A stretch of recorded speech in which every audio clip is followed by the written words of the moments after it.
Hi மக்களே, சலங்கி ஒலி serial மே 7 மே 8 2 நாள் என்ன நினச்சுன்னு பார்க்கலாம். அதுக்குமே நம்ம channel Tamil serial talk subscribe பண்ணி லைக் பண்ணிக்கோங்க. பெல் ஐக்கானையும் கிளிக் பண்ணிக்கோங்க. பூமி வந்து ககன்ட்ட சொல்லிட்டு இருக்கா, நீங்கள் வந்து கல்யாணத்துக்கு முன்னாடி என் மேலே எவ்வளோலாம் பாசமாக இருந்தீங்க, ஆனால் இப்போல்லாம் அப்படி கிடையாது, ரொம்பவே மாறிட்டீங்க அப்படின்னு சொல்லிட்டு இருக்கும்போது, நீ இப்போ அப்படின்னு சொல்லிட்டு அவர் போயிடுறாரு. அதுக்கப்புறம் இவ பேசிகிட்டு இருக்கா அவர்கிட்ட, இருங்க இருங்க உங்களுக்கு வச்சுக்கிறேன், நீங்கள் எப்படியா இருந்தாலும் என் வழிக்கு வந்தாகணும் அப்படின்னு சொல்லிட்டு அவளும் போயிடுறா.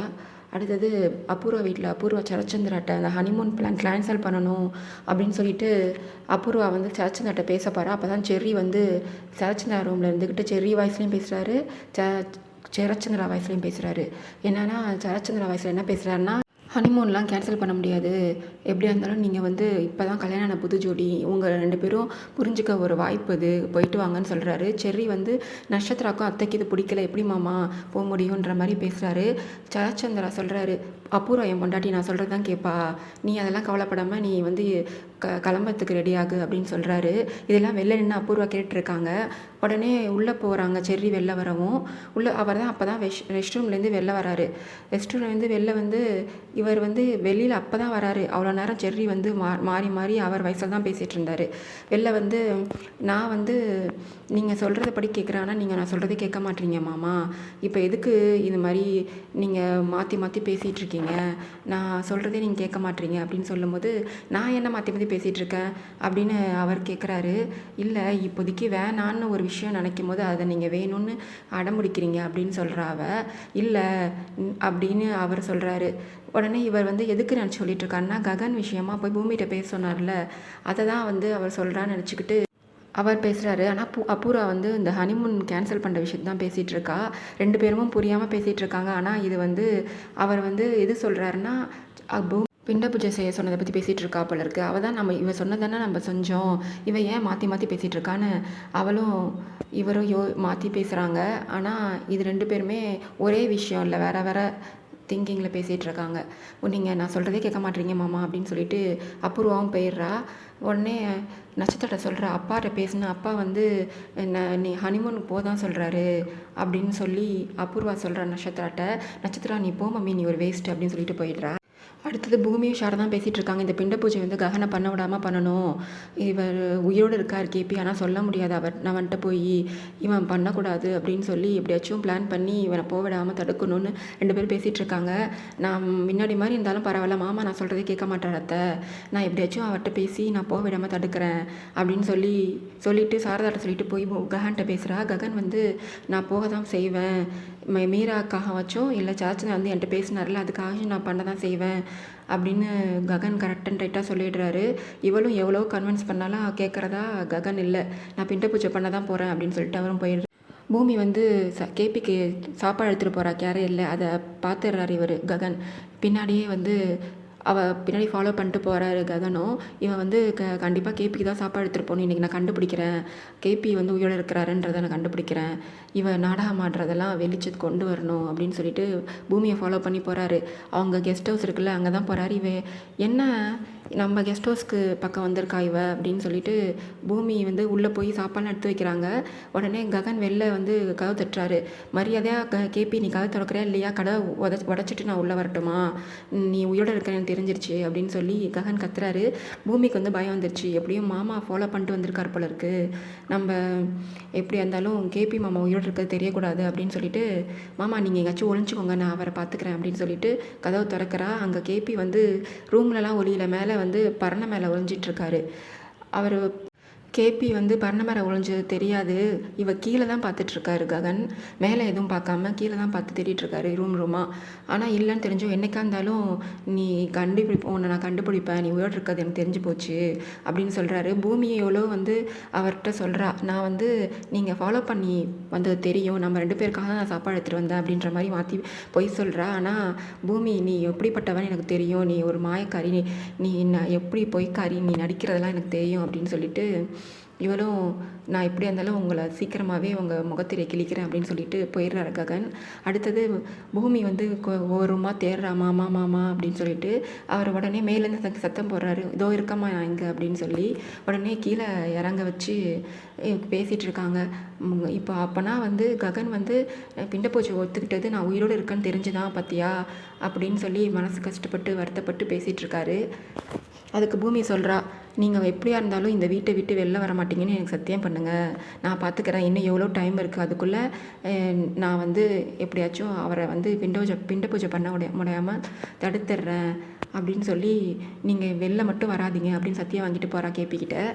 அப்புறம் வந்து மருதாஞ்சி பேசிகிட்டு இருக்கா, எப்படியா இருந்தாலும் அந்த கேபி வந்து பிண்ட பூஜை பண்ணும்போது வெளியே வந்து தான் ஆகணும், எப்படியா இருந்தாலும் வெளில வந்து தீரும் போது சூர்யா எப்படியும் அவனை வந்து கொன்றுவான், அதான் நடக்க போகுது அப்படின்னு சொல்லி பேசிகிட்டு இருக்கா. மருதாணி சித்தியும், நீ சகல கலாவல்லிமா, நீ போடுற பிளான்லாம் எனக்காச்சும் தப்பியிருக்கா அப்படின்னு சொல்லி பேசிக்கிட்டே சூர்யாவுக்கு ஃபோன் பண்ணி பேசுகிறாங்க. இந்த பிண்ட பூஜை நடக்க போகுது, அப்போ வந்து கண்டிப்பாக கேபி வெளில வருவான், அப்போ நீங்கள் வந்து உங்கள் அண்ணனை கொன்னவனை நீங்கள் பழி வாங்கிக்கலான்ற மாதிரி அபூர்வா பேசி வைக்கிறா அந்த போலீஸ்கிட்ட.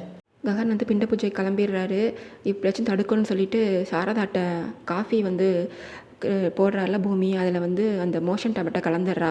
இதை வந்து மாமாட்ட கொடுத்துடலாம், ககன் மாமா குடிச்சாருன்னா கண்டிப்பாக இந்த பிண்ட பூஜைக்கு போக மாட்டாருன்னு சொல்லி பேசிகிட்டு இருக்கும்போது எல்லாம் வேணாமா அவனுக்கு ஏதாச்சும் ஆகிட போகுதுன்னு சாரதா பயப்படுறாங்க. அதெல்லாம் இதாகாது, ஏதாச்சும் ஒன்று நமக்கு நல்லது நடக்கணும்னா இது பண்ணி தான் ஆகணும் அப்படின்னு சொல்லிட்டு அந்த மோஷன் டேப்லெட் அந்த காஃபியில் கலந்து கொடுக்குறாங்க. அது ககன் வந்து குடிக்கிற போகிற மாதிரி குடிக்க போயிட்டு, வேணாம் நான் ஏற்கனவே விசாரித்தேன், இது மாதிரி பூஜை பண்ணும்போது இதுவும் வெறும் வயிற்றோட தான் வர சொல்லியிருக்காரு பண்டிதர் அப்படின்னு சொல்லிடுறாரு. அந்த காஃபியை வந்து பூர்ணி குடிக்க போகிறா, அது வந்து சிவா பிடுங்கி குடிச்சிடுறாரு. அவனுக்கு உடனே வயிறு கலக்க ஆரம்பிச்சிருது. ககன் வாரா போகலாம் எல்லாரும் அப்படின்னு கூப்பிட்றாங்க. உடனே இல்லை நீங்கள் போங்க நான் பின்னாடியே வரேன்னு சிவா வந்து சமாளிக்கிறாரு. எல்லாரும் போகிறாங்க பிண்ட பூஜை பண்ணுற இடத்துக்கு. அங்கே வந்து வீடியோ எடுக்கிறாங்க ககன் பிண்ட பூஜை பண்ணுறத லைவில் வீட்டில் பார்த்துட்ருக்காங்க சரச்சந்திரா வீட்டில். அப்போ வந்து பிண்ட பூஜை பண்ணி லாஸ்ட்டு சடங்கு முடிக்கும் போது கேபி வந்து நிற்கிறாரு. இது மாதிரி உயிரோடு இருக்கியா நீ, உன்னை வெளில வர வைக்க தான் நான் இது மாதிரி பண்ணேன் அப்படின்ற மாதிரி திட்டுறாரு. எல்லோரும் வீட்டில் சரச்சந்திரா வீட்டில் வந்து ரொம்ப ஆச்சரியம் பார்க்குறாங்க. அப்பா இவர் வந்து இன்னும் சாகலை, உயிரோடு தான் இருக்கார் அப்படின்னு சந்தோஷப்படுறாங்க எல்லோரும். செர்ரி ரொம்ப சந்தோஷப்படுறாரு, அப்பா உயிரோடு இருக்கார் அப்படின்னு சொல்லி. செர்ரி வந்து அவங்க அப்பா கட்டி பிடிச்சிக்கிறாரு, அப்பா நீங்கள் உயிரோடு இருக்கீங்களா, எனக்கு ரொம்ப சந்தோஷம் நீங்கள் திரும்பி வந்ததில், என்னாச்சு அப்படின்ற மாதிரி கேட்குறாரு. உடனே ககன் வந்து பூமியை திட்டிட்டு போகிறாரு, எல்லாருமே உன்னோட வேலை தான், இந்த உண்மையை வெளில வைக்கிறதுக்கு தான் நான் இது மாதிரிலாம் பண்ணேன், இந்த பூஜை பண்ணையே ஒத்துக்கிட்டேன் அப்படின்னு சொல்லி பூமியை வந்து திட்டுறாரு. அத்தை மேலே எந்த தப்பும் கிடையாது, நான் தான் வந்து மாமா உயிரோடு இருக்கிறதுக்கு அத்தைக்கு ஹெல்ப் கேட்டேன், யார்கிட்ட சொல்லாதீங்க, அதனால தான் அத்தை வந்து உங்கள்கிட்ட சொல்லலை அப்படின்னு சொல்லி சொல்கிறேன். இங்கே எல்லோரும் சந்தோஷமாயிடுறாங்க, கேபியை பார்த்துட்றாங்கல்ல, எல்லாம் சந்தோஷமாகி கேபி வர்றதுக்காக ஆரத்திலாம் ரெடி பண்ணுறாங்க. இங்கே சரச்சந்திரா வந்து ரொம்ப கில்ட்டியில் இருக்கார். எப்படியா இருந்தாலும் கேபி வந்தானா மீராட்ட எல்லா விஷயத்தையும் சொல்லிவிடுவான், நம்ம தான் அவளை சுட்டோன்னு சொல்லிட்டு, ஏன்னா வந்தால் பெரிய பிரச்சனை ஆகும்னு சொல்லி அபூர்வா வந்து பேசிகிட்டு இருக்கா சரச்சந்திரா கிட்ட. வீட்டுக்கு போயிடுறாரு. அவங்க அம்மாட்ட சொல்கிறாரு, அம்மா நீங்கள் வந்து அப்பா தான் உங்களுக்கு பிடிக்கும்னா நீங்கள் அவங்க என்கிட்டலாம் எனக்காகலாம் நீங்கள் பயப்பட வேணாம், நீங்கள் தாராளமாக அவர்கிட்ட பேசலாம், நீங்கள் தான் எனக்கு ரொம்ப இம்பார்ட்டண்ட்டுமா, நீங்கள் உங்கள் சந்தோஷம் தான் எங்களுக்கு ரொம்ப முக்கியம் அப்படின்னு சொல்லி பேசி 2 பேரும் பேசிகிட்டு இருக்காங்க. சாரதா சொல்கிறாங்க, அப்படிலாம் இல்லைப்பா, நான் வந்து அவர் உயிர் காப்பாற்றுறதுக்காக தான் நாங்களாம் இப்படிலாம் பண்ணோம், அந்த எஸ்ஐ போலீஸ் இருக்கார்ல, அவரால் இவருக்கு வந்து உயிருக்கு பாதுகாப்பு கிடையாது, அதனால தான் நாங்கள் வந்து உன்கிட்ட சொல்லலை, நான் மன்னிச்சிருப்பா, நீ தான்ப்பா எனக்கு முக்கியம் அப்படின்னு 2 பேரும் அழுதுட்ருக்காங்க. சரச்சந்திரா வீட்டில் சரச்சந்திரா ரொம்ப கில்ட்டியாக பேசிகிட்டு இருக்காரு அபூர்வாட்ட. எப்படியா இருந்தாலும் இங்கே கேபி வந்தால் உண்மையெல்லாம் சொல்லிடுவான், மீராவுக்கு தெரிஞ்சால் அவள் என்னை பற்றி என்னென்னப்பா உன் பொண்டாட்டிக்காக என் புருஷனை கொல்லுவியான்னான்னு கேட்க மாட்டாளா, அப்படிலாம் கேட்டால் என்னால் தாங்க முடியாது அப்படின்னு சொல்லிட்டு யோசிச்சுட்ருக்காரு. வராங்க, கேபிக்கு ஆரத்தி எடுக்கிறாங்க, உள்ளே வர வைக்கிறாங்க. கேபி வந்து உள்ளே போகிறாரு. அப்போ வந்து மீரா கேட்குறாங்க, யார் இது மாதிரி உங்களை பண்ணது, நீங்கள் வந்து நாங்களாக இருக்கும்போது நீங்கள் எதுக்கு இது மாதிரி மறைஞ்சிட்ருந்தீங்க அப்படின்ற மாதிரிலாம் கேட்குறாங்க. இது எல்லாத்துக்கும் காரணம் உங்கள் அண்ணனை தான், அவங்க தான் எனக்கு சுட்டுட்டாங்க அப்படின்ற மாதிரி சொல்கிறாரு. உடனே மீராவும் போய், நீ ஏன் நான் இப்படிலாம் பண்ணேன், உன்னை எப்படி நினச்ச நீ இப்படிலாம் பண்ண நினச்சே பார்க்கல அப்படின்னு சொல்லிட்டு கேள்வி கேட்டுட்ருக்காங்க. கடைசியில் அதெல்லாம் பார்த்தா அதெல்லாம் கனவு தான், இன்னும் கேபி வீட்டுக்கே வரலை. கேபியை கூப்பிட்டுட்டு செர்ரி வந்துட்டுருக்காரு.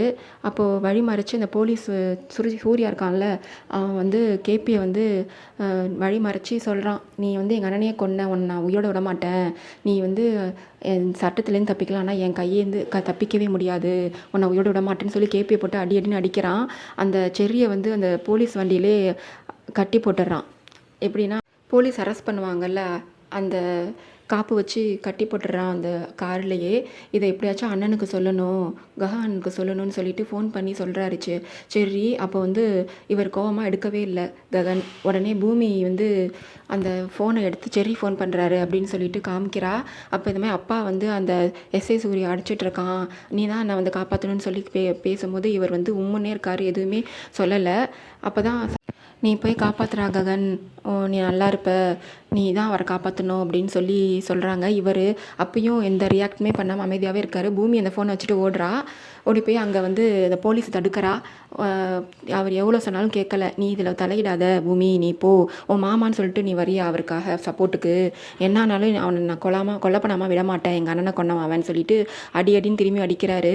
பூமியை தள்ளி விட்டுட்டு உடனே ககன் என்ட்ரி ஆகிறாரு.